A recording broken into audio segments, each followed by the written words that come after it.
His money, something. The apartment. Did you're talking about?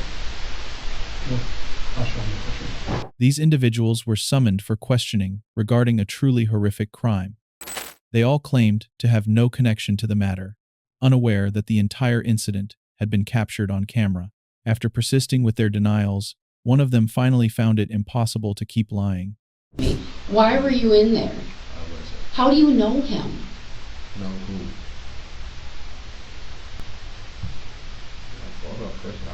Okay, now hold up. They were doing so much criminal activity that we don't even know. Yeah, I'm like, I don't know. This is just one of the most brutal cases we've ever covered. If you're interested in real investigations, crime scene footage, and police interrogations, be sure to subscribe so you don't miss our future videos. Now, let's go back to where it all began. I didn't go everywhere. I just came into my friend's house and I found him dead. Who do you think would have did this? Probably someone who wanted him or his money, something. Look at me, Neil. Is that why you don't want to talk to us? Because you're the one who did the shooting? What I'm asking you to explain to me is why you were in a dead man's apartment. That's what I'm asking for you to explain to me. On the night of the 14th of December 2018, officers with the Lansing Police Department responded to an emergency call at the Bayview Apartments, a quiet apartment complex on the outskirts of Lansing that rarely made the news. That changed when a man was found dead, shattering the calm that residents had come to expect. You can come on in. Step right this way. Officers found the body of 29-year-old Donovan Lou Barfield inside an upstairs apartment. He had suffered multiple gunshot wounds. Around Lansing, Barfield was well known for hosting high-stakes dice games. Police did not have to wait long for their first leads. Several nearby residents reported hearing something unusual on the night of the shooting. Died. You research, so if I'm not in there right now. Yes. Okay. His girlfriend just called.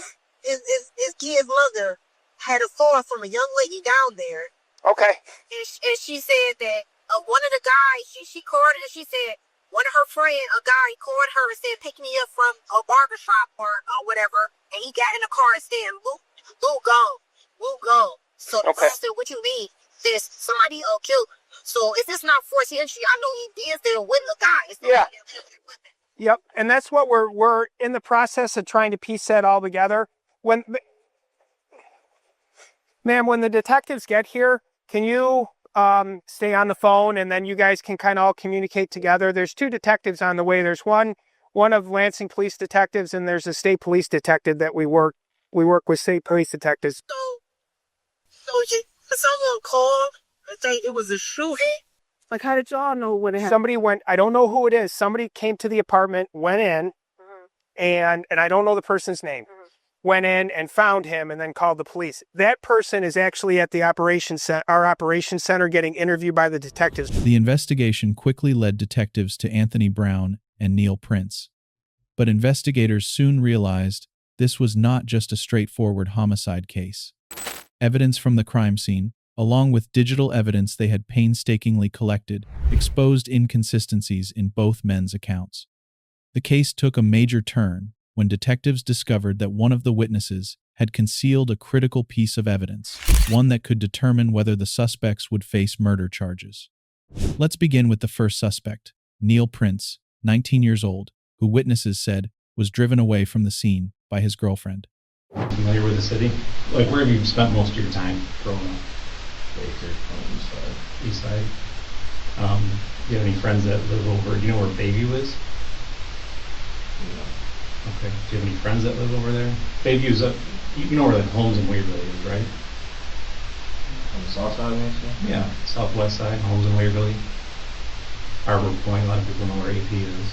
You know where that is? That's the one by Waverly Park. Sheffield and Waverly. It's not too big. It's a little north of Waverly Park. Sheffield and Waverly, Homes and Waverly. Yeah, I know where you park at. You have any friends over in that area where Homes and Waverly is? No. Okay. When's the last time you were over in that area, the southwest side? When we used to live over there. When was that? This was like in the summer. We moved like And so recently, within the last month, you haven't been over there. You visit a friend over there? Here's the deal. This homicide occurred on Bayview in an apartment over there. And that's over near the homes in Waverly area. We know that you were over there. You were seen over there, and you were also on video over there. Why would that show up? Neil Prince probably never realized that Lou's roommate, Joe Woods, owned a computer with a motion-activated webcam that had recorded everything that happened that night. But instead of immediately turning it over to police, Woods initially hid the recording and took the computer to a friend's house. Okay, so he walked in the house with a computer. So I want to know about that and what the computer looked like. It was like a touch screen, like monitor, or like something plugged into the wall. But that's where he dogged it. Was there a laptop? Was there a tower and a monitor? Was it all in one? It was all in one, just like a touch screen, and then you just, I think you plug it in the back, and then you plug that piece into the wall. I don't know what that piece is called. I'm not really familiar with computers. What is he telling you is going on? What? Because to me, it would seem unusual that a friend would just show up with a computer, plug it in, and want to look at stuff. So what is he telling you why he wants to do this? Why he's showing up at your house at 8 o'clock? That's what we were saying. He was like, Lou's dead. Somebody told him, no, I need to look at the computer. And then we was let to do little videos on his computer. And it was some kids or some ramshacking through the room at the apartment. He's asked me, did I know who they were? And I'm like, no, I don't know them. I never seen them before. At that point, detectives urgently needed the footage because it was a critical piece of evidence. They quickly brought Joe Woods back in for another interview. Okay, here it is. If I don't get that laptop, you're going to be arrested for obstruction. Felony. Okay? That's it. All right? That's your boy. Well, that's your man. Got me in the middle. I'm the one getting death threats. I ain't did nothing. At least tell me this, okay? At least tell me this. For God's sakes, you didn't delete it, did you? You didn't delete it, did you? Please tell me you didn't. You didn't delete that shit, right? I don't want to be in this situation. It's way too late for that. It's way too late for that. We're here. You did not delete that, did you? It exists, right? It was real. Fortunately, Lou's roommate eventually turned the computer over to the police. The footage revealed a series of unexpected events. That's when Lou came in the room first. Okay. So do these delete after a certain amount of time or no? I'm not sure. It's really some little shit I put it on. Yeah. It shouldn't though. This is Lou?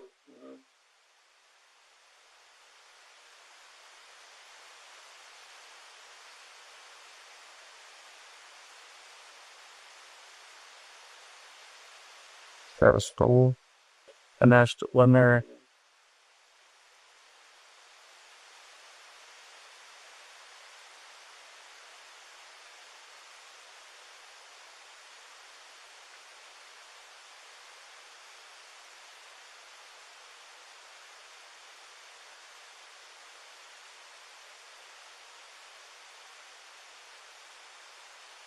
Is he home? Sounds box. Change box?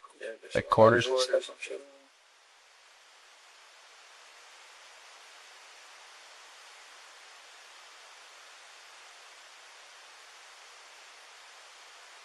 The footage confirmed that Neil was not the only person at the scene that night. But the question detectives still needed answered was simple. Who pulled the trigger? At that point, Neil remained their primary suspect. That's a video. That's what I mean. I'm going to tell you that's a video. It is you. And like I said, the person saw you over there. That knows, somebody that knows and recognizes you. Yeah, I'm going to cut the wrong person. So what we want to do here, listen to me, it's not the wrong person, but what we want to do here is, one, we can't put words in your mouth. So I can't give you possible scenarios that occurred, but everybody has a story, every situation has a story. We know something happened over there. We know you were there. What we need you to do now is tell us the circumstances which occurred. Because there are a lot of circumstances that can explain why situations occurred. But like I said, I can't put words in your mouth. It's got to come from you.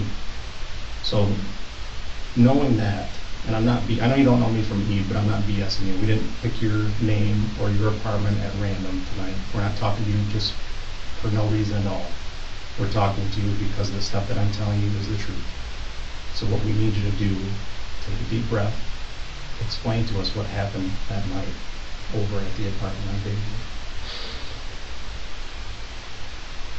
What you talking about? That's not me. You watch the video, whoever said they know me. I don't know me. I don't know me. Okay.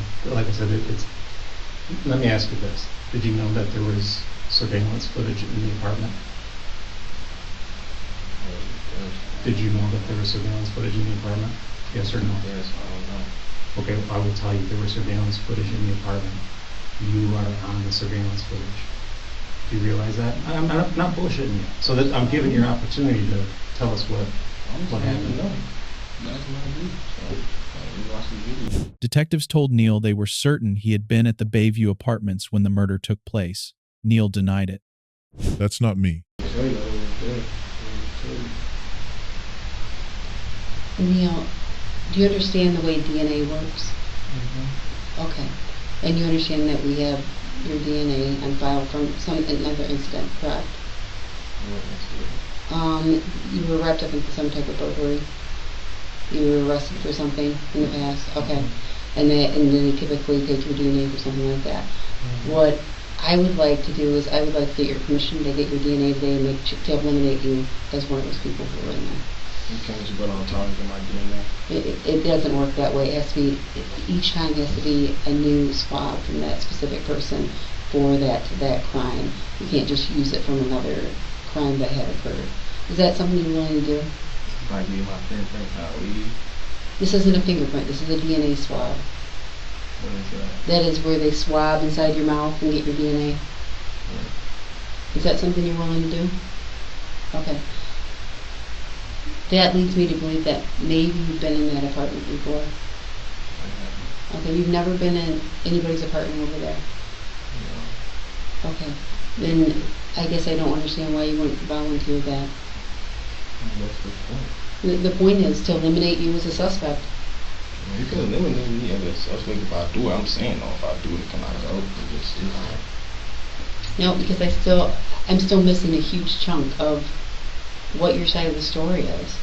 I mean, just like Detective Looney already told you, we already know, we have this video, we have people who positively ID you, who've known you for... watch the video together? Hold on.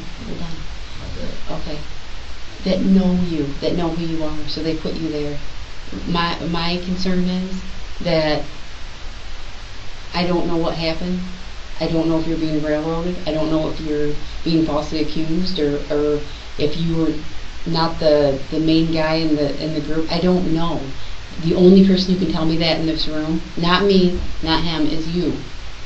You're the only person who can help me with that part of the story. I don't know that part of the story, Neil, and I know that you do. And you have to understand, I don't know if it's a man you didn't like. I don't know if you were friends, if something accidentally happened. I do know that this is a man who had a child on the way, has another child who doesn't have a dad. I watched a mother cry over her lost son. These are the things I do know. These are things I know. Okay? And how? But what I'm saying is, you do know, and you're that piece of the puzzle that can help us. I don't know. Neil, I know you know. I'm trying to tell you I don't know. Okay. Detectives turned up the pressure by asking Neil Prince to provide a DNA sample so it could be compared with the evidence collected at the scene. Neil immediately refused and continued denying any involvement. If he had nothing to do with the murder, why refuse a DNA test? What Neil didn't realize was that detectives had far more evidence than he thought. There's too many things that put you there. There's a dead man's property in your apartment that you've only lived in for a couple weeks, you're telling me. What property? I'm telling you that there's a dead man's property in your apartment. I'm telling you that I know that someone had put you in that area, and you're telling me that you weren't there. I know you were there, but what I need to know, Neil, is what happened. You're the only one who can help me with that. I need to know what happened. I don't know what you're talking about. I don't know what property you're talking about. I'll show you. Okay.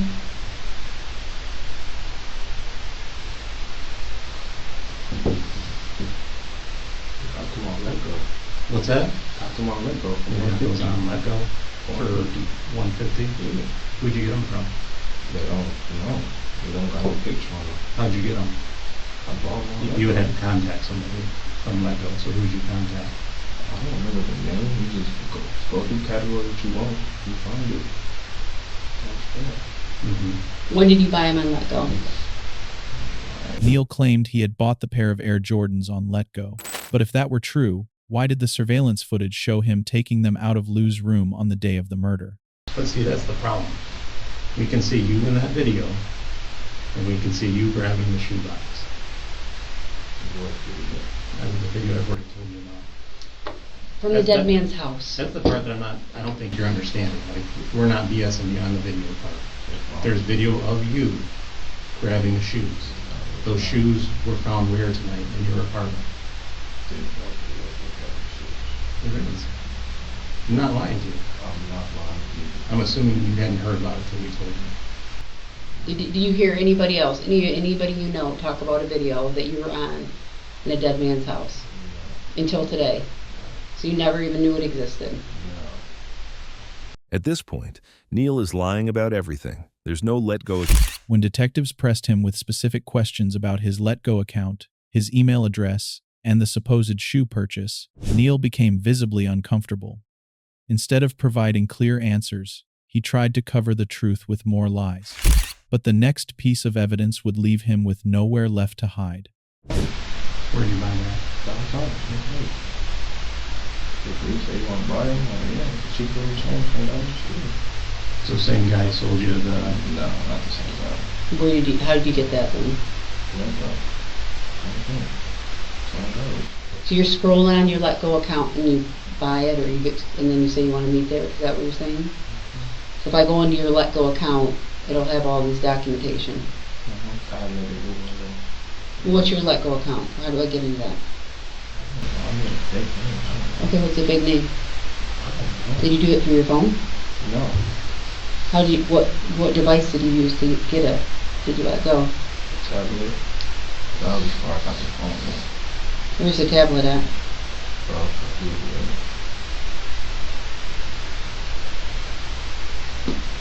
Okay. You ever worn this before? You've never worn that before? You ever worn the shoes? Took a picture of it. Took a picture and what? The shoes. But you never worn that? No. When I took that shoe, I took a picture. I ain't wear it because I was waiting to find a chain. What did the picture look like? What were you wearing in the picture?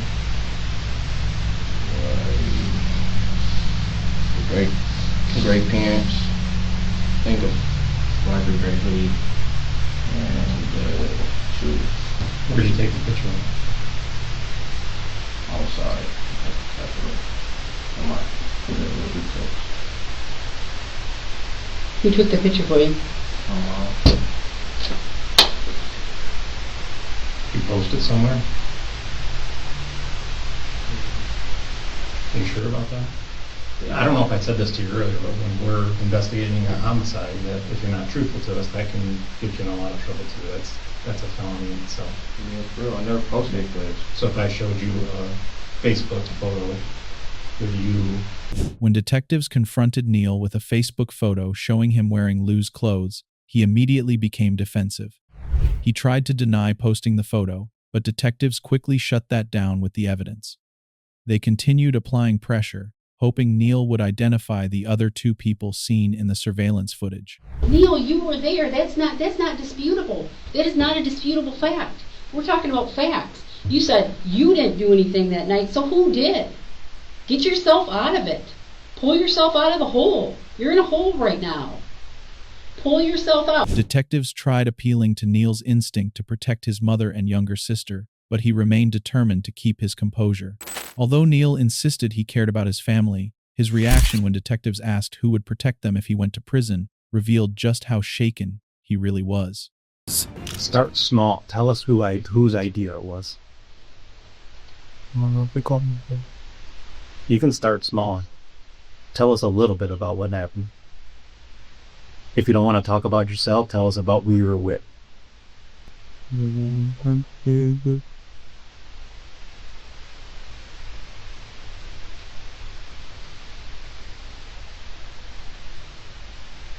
Is it because you're the shooter? Is that the reason why you don't want to talk to us? Because you think this doesn't get any better for you? Look at me, Neil. Is that why you don't want to talk to us? Because you're the one who did the shooting? I don't talk. There's nothing to talk about. If you didn't do the shooting, why don't you tell us who did? We know you were there. Talk to us, Neil. I'm trying. Come on, lift You're your head up and talk not. to us. You're sleepy, and I'm having a conversation with I've been you. here like an hour and a half waiting, and y'all trying to blame me for murdering. Y'all just expect me to just sit here and tell everything when there's nothing to tell because I wasn't even there. What I'm asking you to explain to me is why you were in a dead man's apartment. That's what I'm asking for you to explain to me. Why were you in there? I wasn't. How do you know him? No, who? You're going to tell me you don't know Lou. Really? Who are you, Lou? Okay. You might not know him by name, but you'd know him by dead body. I'm sure of that. If I put a picture of his dead body up here, I'm sure that might ring a bell from that evening. I never seen a dead body before. On TV, there's not a dead body. Well, I don't get it. I don't get why you would want to protect yourself. I'm trying to not believe it. Was it your idea or somebody else's? Was it your idea, Neil, or somebody else's? What idea? To go over there that night. Whose idea was it to go to Lou's house in the first place?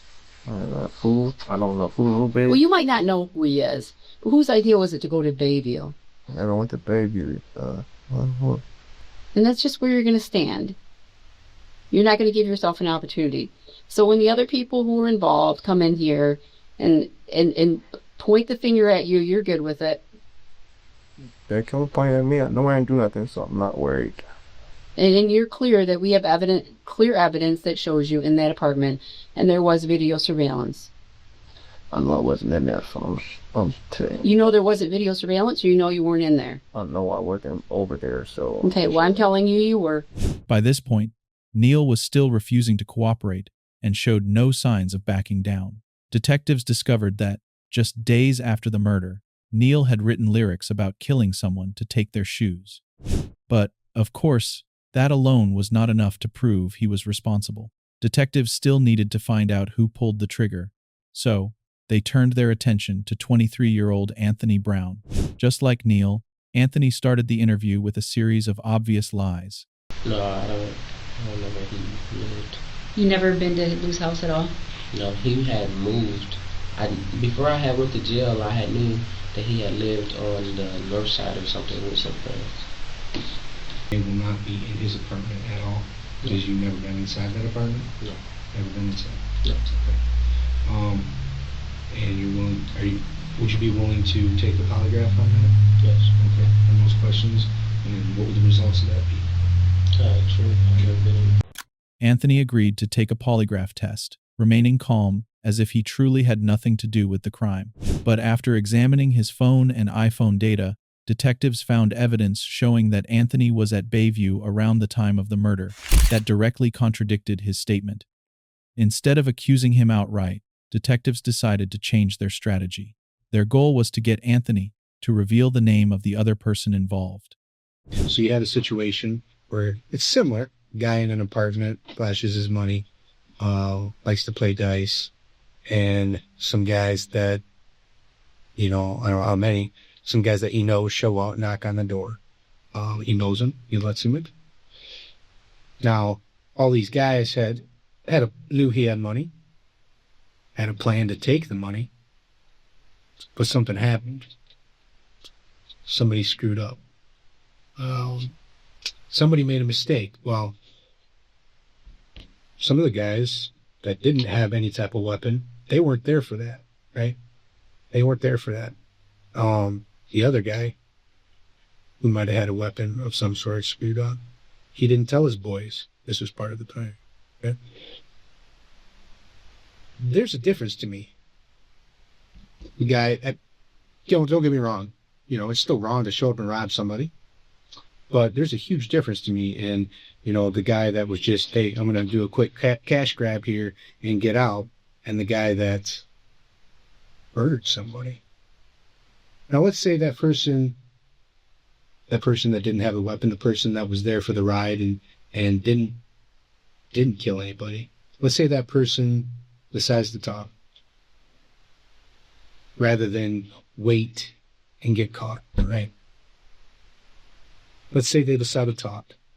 Yeah, we might have to deal with some issues like with an attempted robbery or this or that. Yeah. But at least they're not a murder suspect, right? Am I right there? Yeah. Okay. At least they didn't wait until the police figured everything out and then want to say, oh, okay. All right, I fucked up. Yeah, because then you got no credibility if that person is in that situation. And they don't have any credibility. But if they want to speak up beforehand, rather than make us figure everything out, hey, you're a witness to murder. Yeah. You went to rob somebody. Well, at least you're not on the hook for murder. Right? Big difference, right? Big difference. Now, if that scenario means something to you, if it strikes a chord with you, if it makes you think about something, let me know. Okay? Does that mean anything to you?